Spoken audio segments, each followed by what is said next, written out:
Esta sina kinang ko ano passar nós lagay vai back na 2020. Na 2020 nós pedimos de empregado não público sacrifício de 18,6%, de ministério parlamentar na 25%. E 18,6% de empregado público está partido em duas partes. Um está 5% turluna está agora quitar de salário e 7,6% tá parte de vacância uitkering, parte de back to school prêmio em agosto e parte de prêmio de novembro.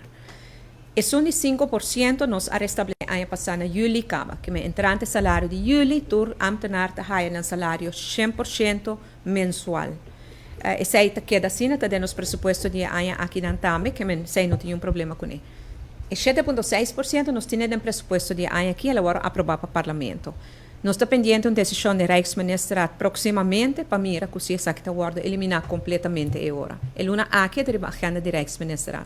Nós estamos aqui pendente, pero maneira como me sabia, o seguinte viaja com o empregado público lo reparar, hora a decisão que agora tomada, hora de vacância uitkeren em junho, que nós temos pouco tempo ainda para isso. Ok.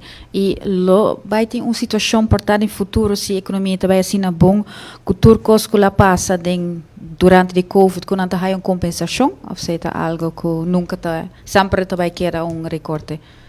Não, é recorte para vista de solidariedade. Se você vai pagar a placa back, é hora é nota solidariedade. Ou claro, aqui um pari aia que a economia vai hopi bom, não vai excluir nada. Pero mi no perdona ningún compromiso ni promesa ahora que placa na loja back. Ahora que nós estamos lutando para chegar back na restabelecer o nível que estava a prometer.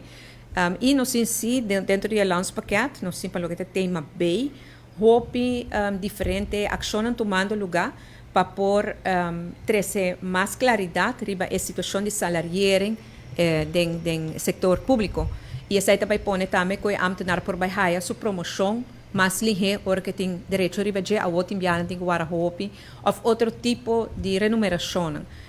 Esse aí sim, pero que também a placa back agora entregada durante a pandemia, me não perdona é compromisso e nada. Esse aí nota é planning em todo caso. Não, pessoal, em meta também de landspaket também tá ainda e gasto personal mas te barra. Esse tá queira. Sim, mas barra me sei que 10% de GDP.